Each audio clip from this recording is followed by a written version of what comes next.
So obviously it's big news not just in the UK but also the US as well. Now remember there'd been a whole bunch of politicians who wanted Andrew to go stateside to answer questions over Jeffrey Epstein or his relationship with Jeffrey Epstein. Let's bring in a friend of the program now, the editor-at-large of the Sun newspaper, Harry Cole, who's there in Washington for us. So, I mean, I know that there's been a few, and our man in Washington, John O'Kersley, mentioned this earlier, a few quite ambitious folks are hoping that Andrew comes to the US to answer questions. Does this arrest now make it any more likely, even though it was already quite unlikely, that he'd go stateside?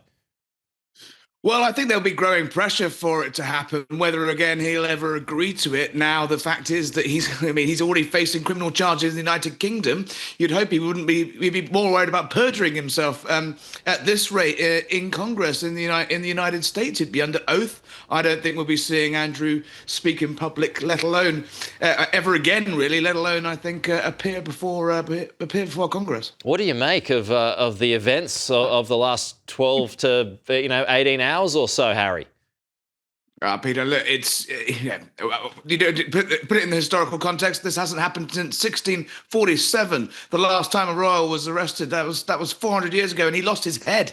I don't think we're going to quite see Andrew lose his head, but I do wonder whether whether he's sweating now. He famously said he couldn't sweat, but the pictures of him, the astonishing picture of him being driven in the back of a Land Rover out of a Norfolk Police station in the rural British countryside, trying to hide from the cameras, looking grey, looking pallid, looking terrified. That is an image that's going to haunt the House of Windsor for decades to come. It's an astonishing moment. You can see how powerful a moment it is by the reaction of the King signing that statement personally, saying he will do everything he can. Justice must not be not be blocked. He'll do all he can to help law enforcement. What a moment. Well, it sure is. And there's going to be ramifications for a few different institutions and not just the royal family, but also politically as well for the government. But let's go to his brother, the King. I mean, he's in a real jam, isn't he? He was accused of taking this too slow, but now there's been quite a pivot, hasn't there, from the royal family? Not just Charles, but William too.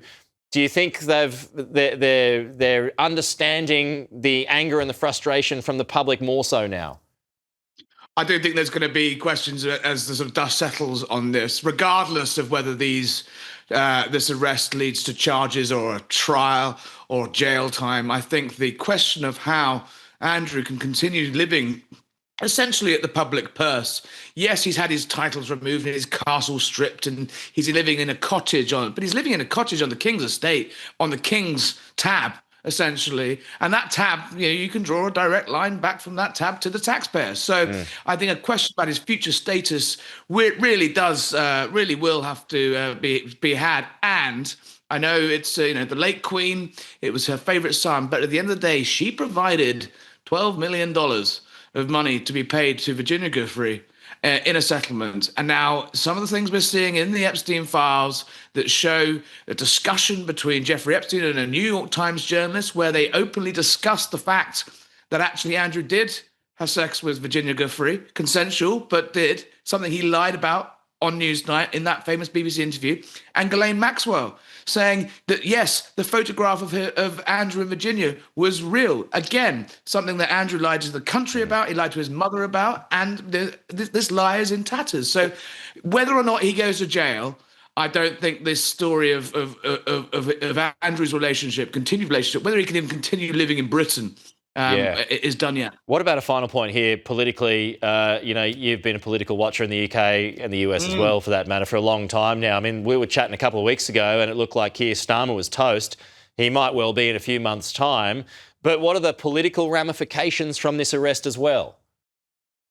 I mean, it just, for Donald Trump, he says he's been vindicated by the release of the Epstein files. There's no smoking gun linking to the mayor.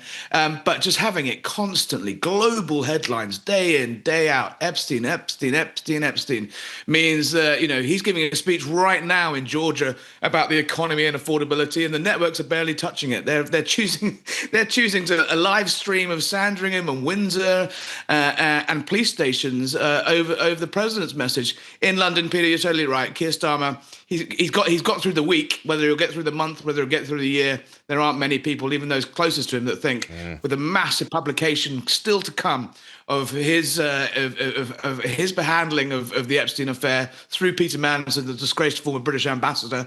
Not many people think he's going to survive that. So plenty more upheaval to come.